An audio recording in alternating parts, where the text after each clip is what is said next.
Section 409 specifies that there is an enhanced group of what would be considered material events.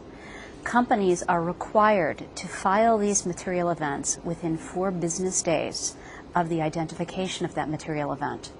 That's a very, very short time frame with a very expanded list, some of which are extremely nebulous.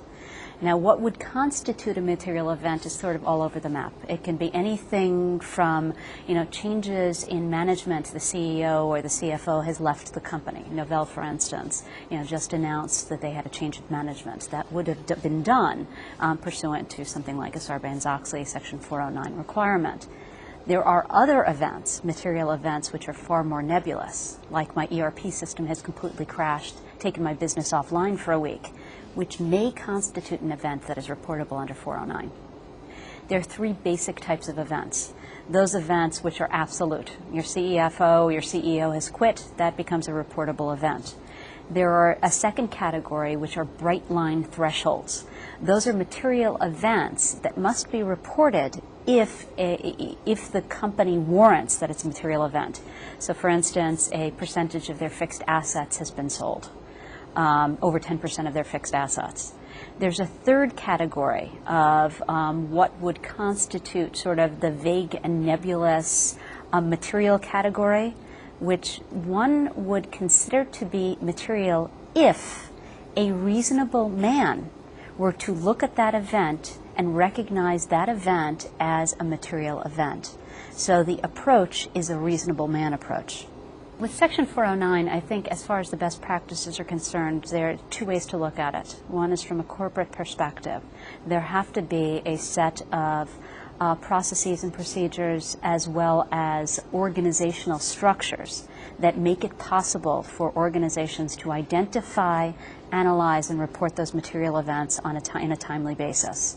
Now, the best practices around that are really for the organization to define a Section 409 disclosure committee.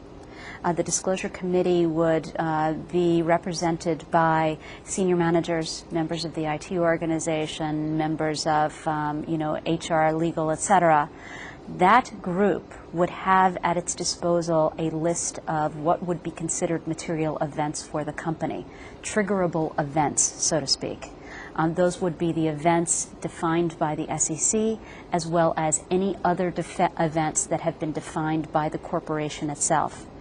The objective of this particular disclosure committee would be, A, to instantiate the processes by which individuals within the organization could identify those events, could escalate those events to that committee, a process by which that organization could evaluate the events, and then to report those events within an 8K form. So the best practice is really around organization and process structure, as well as from an IT perspective, ensuring that any of the communication and escalation trails are well audited. From an infrastructure perspective, ensuring that you have appropriate auditable workflow is very important. Just understanding that the communication process is working, that people are actually responding, and that response is being audited is important. But from a secondary perspective, I think from a high-value perspective, the technologies that are needed today are really around business intelligence. Because in order to make a material definition of a triggerable event, organizations, when it comes to sort of that reasonable man approach, really have to have some sort of analytic available to them whereby they can crunch the numbers and define whether or not this is something that they do want to report in an 8K. Remember, nobody wants to report anything. So they're having the data at your disposal to be able to make that determination without emotion is very important. And so BI and to some level business process management technologies are effective in achieving that goal.